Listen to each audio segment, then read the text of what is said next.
En mayo de 1968, estalló en París una revolución que sacudió los cimientos de la moral en Occidente. Apenas 2 meses después, en medio de aquel ambiente hostil, el beato Pablo VI tuvo el coraje de firmar una encíclica que proclamaba el gravísimo deber de los esposos de transmitir la vida humana. Rechazaba la anticoncepción y declaraba lícitos los métodos naturales de reconocimiento de la fertilidad. Nunca una encíclica ha sido tan controvertida fuera y dentro de la Iglesia.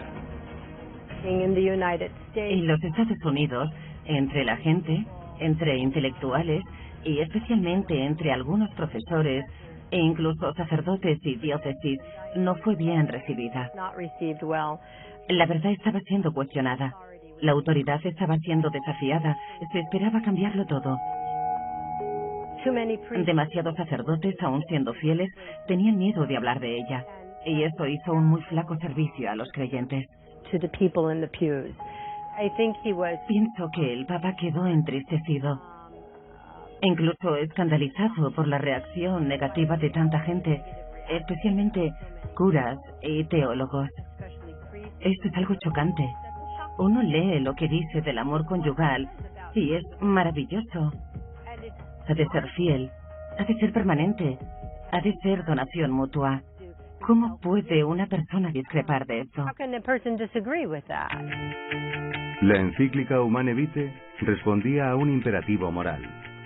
La píldora anticonceptiva, inventada poco antes, se propagaba rápidamente con gran daño para las familias e ingentes beneficios para sus fabricantes.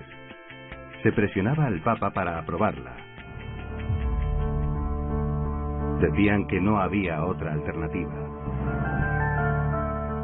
La había. Lo demostró 2 años antes el experimento de un matrimonio francés en una isla lejana. Nos llamaron a la isla Mauricio porque el gobierno había hecho venir la planificación familiar, pero la población hindú, católica y musulmana no quería medios artificiales. Estuvimos allí 2 años para educar a toda la población y salió muy bien. Y la gente estaba completamente de acuerdo con los métodos naturales. Cuando regresamos de la isla Mauricio en diciembre de 1966, fuimos a ver a Pablo VI y le entregamos un informe. Él nos dijo: conozco vuestro trabajo y os lo agradezco. Habló en julio del 68 con la Humane Vitae y sabemos de buena fuente que le había impresionado mucho el trabajo de la isla Mauricio. Pero, ¿qué decía exactamente esa encíclica? Afirmaba que todo acto conyugal debe estar abierto siempre a la vida, que la unión y la procreación son aspectos inseparables del amor, y declaraba lícito el recurso a los periodos infecundos si existen motivos serios y justos. ¿Era imposible aplicar eso en la vida matrimonial como se alegaba entonces? Ante el Sínodo de la Familia de 2015, Máximo y Patricia Paloni, padres de 12 hijos, demostraron que sí, que era posible. Que todo lo que dice la Iglesia en su magisterio se ha hecho carne en nuestra vida. Por ejemplo, la encíclica Humane Vitae la hemos acogida con mucha alegría y no ha sido para nosotros un peso insoportable, ha sido verdaderamente una gracia. Sí, yo también, yo estoy muy agradecida al Papa Paulo VI porque en la encíclica Humane Vitae ho descubierto un panorama para ser libre en favor de la vida. Esta encíclica invece è un tesoro, si può sperimentare la libertà. Para nosotros, la paternidad responsable de que habla Humane Vitae no ha significado calcular los hijos que tenemos que tener, sino ser consapevole de la grandeza de la llamada a participar con Dios, a la misión de dar la vida a nuevos hijos de Dios, que son para siempre, para la vida eterna. La Iglesia Católica no piensa que los esposos deban tener tantos hijos como les sea físicamente posible. Pero la Iglesia anima a los cónyuges a ser generosos y abiertos a la vida y a ver en los hijos una bendición de Dios. La Iglesia Católica reconoce también que puede haber épocas en las que sea razonable permitir un espacio entre los nacimientos, por la salud de la madre o por diversos motivos serios que indicarían la necesidad de no tener otro hijo enseguida. Máximo y Patricia viven en Holanda. El verles alegres y normales con sus 12 hijos despierta en algunas mujeres una sana envidia de maternidad. Io spero che venga riscoperta la verità dell'umane vite, perché ognuno di noi ha scritto nel cuore una legge d'amore e in ogni donna c'è il desiderio della maternità. De hecho, cuando tienes un bebé, lo primero que piensas es que el sexo en sí mismo es un regalo de Dios. Y de ese regalo del amor sale otro regalo en forma de bebé. Se te da la posibilidad, como ser humano, de jugar un papel muy especial, que es el de ser co-creador con Dios. Ese hermoso bebé ha nacido del amor de un Dios que es amor y que nos ama a todos. Yo, al ser madre, llegué a entender que el amor de Dios supera el entendimiento humano. Yo miro a mis 3 adorables criaturas y me pregunto, si yo les quiero tanto y Dios me ama a mí mucho más, entonces el amor de Dios supera todo lo que una persona puede entender. Eso seguro.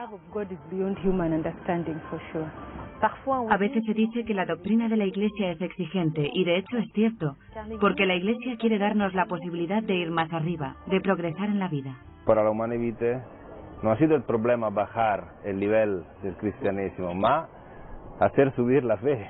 Este es el punto. Además de frutos individuales y familiares, la encíclica inspiró multitud de iniciativas colectivas, algunas muy pujantes. La Liga de Pareja a Pareja se creó por la inspiración proveniente de la Humane Vitae del Papa Pablo VI, en la que invitaba a los matrimonios a servir a otros matrimonios. Y de ahí es de donde nació nuestra misión. En nuestro formato educativo no solo enseñamos las bases científicas y técnicas del método mismo, sino que lo planteamos dentro del contexto del plan de Dios para el matrimonio. También en muchas diócesis se organizaron cursos de métodos naturales. Tenemos 197 diócesis en los Estados Unidos y más de la mitad, incluso diría las 3/4 partes, tienen algún tipo de enseñanza de métodos de reconocimiento de la fertilidad. Uno de los frutos en el campo médico fue el Instituto Pablo VI para el Estudio de la Fertilidad de Omaha. Allí nació la naprotecnología, una nueva ciencia para favorecer el embarazo basado en métodos naturales. Su fundador asegura que la idea le vino leyendo la Humane Vitae. Y cuando el Papa Pablo VI murió, en agosto de 1978, mi mujer y yo nos pusimos en marcha, porque él había pedido a los hombres de ciencia y a los médicos que se implicaran en ese trabajo. Así que decidimos crear un instituto con su nombre, en respuesta a su requerimiento. ¿Fue la Humane Vitae una encíclica profética? En ella Pablo VI advertía que la anticoncepción acarrearía infidelidad conyugal y degradación de la moralidad, pérdida del respeto a la mujer que pasaría a ser mero objeto de goce egoísta y pondría en manos de autoridades un instrumento peligroso. Esas previsiones se cumplieron al pie de la letra. Por supuesto, todo lo que está escrito en la Humane Vitae, y no solo lo que profetizó Pablo VI, se ha hecho realidad. Que las mujeres serían usadas como objetos y que los hombres les perderían el respeto, e incluso que los gobiernos tratarían de controlar la fertilidad de la población. Hoy en día, las sociedades occidentales han prescindido del significado mismo del matrimonio como unión permanente de un hombre y una mujer, como compromiso mutuo de varón y mujer, en cuerpo y persona, para toda la vida. Se han cambiado las leyes a fin de que cualquier compromiso personal entre dos personas que implique relación sexual, ya sean del mismo sexo o de sexo diferente, goce del mismo estatuto jurídico que el matrimonio natural. Pablo VI Al rezar y trabajar en esa encíclica, estuve inspirado por el Espíritu Santo. Si una persona lee con espíritu de oración la Humane Vitae, realmente verá la hermosura de cada una de sus líneas y puede hacer llorar a una persona.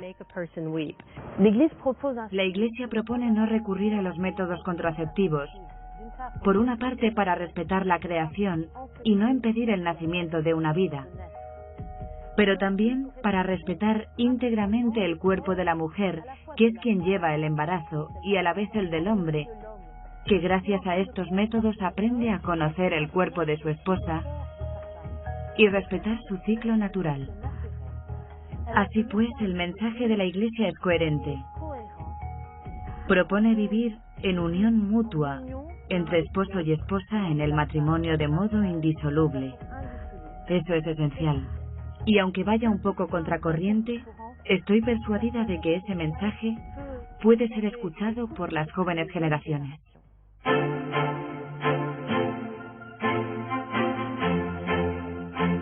La Humane Vitae ha sido reafirmada y concretada por el magisterio posterior de Juan Pablo II, Benedicto XVI y Francisco.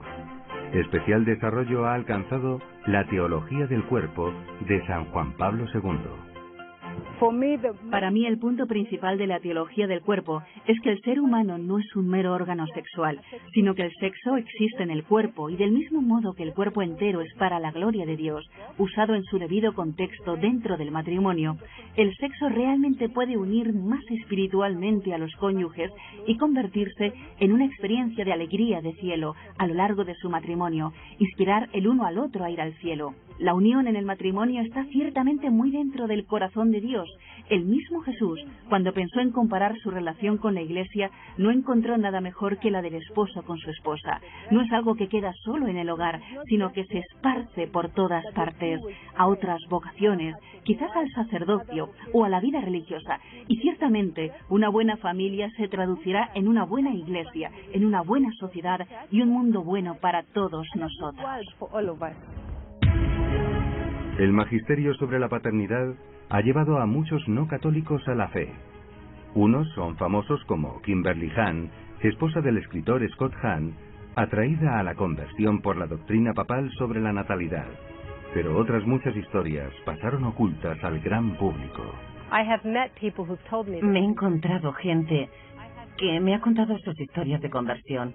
Una es de una mujer joven de gran inteligencia, una excelente persona. Estaba con una relación muy destructiva, un matrimonio que iba muy mal. Ella no era católica entonces. Encontró la Humane Vitae y la leyó, y me dijo que lloró. Y eso la incitó a leer Amor y Responsabilidad de Juan Pablo II. Y luego investigó más aún y tuvo una profunda conversión y se hizo católica. Yo llegué a conocer la Iglesia Católica a la edad de 20 años y descubrí la doctrina social de la Iglesia. Estoy convencida de que es un tesoro del que la gente tiene sed sin saberlo. Yo soy un converso tanto a los métodos naturales como al catolicismo. Leí la Humane Vitae esperando que la Iglesia me insistiera en lo que no podía hacer. Pero resultó ser un documento que pintaba un cuadro tan maravilloso del matrimonio. Decía que si separamos el acto unitivo de la función procreativa, de hecho desintegramos todo el sentido que tienen el matrimonio y el sexo. Para mí fue una conversión importante y aprendí que la Iglesia posee un admirable fondo de sabiduría acerca de lo que significa ser marido y mujer, cuáles son nuestros papeles y por qué vivimos aquí en este planeta.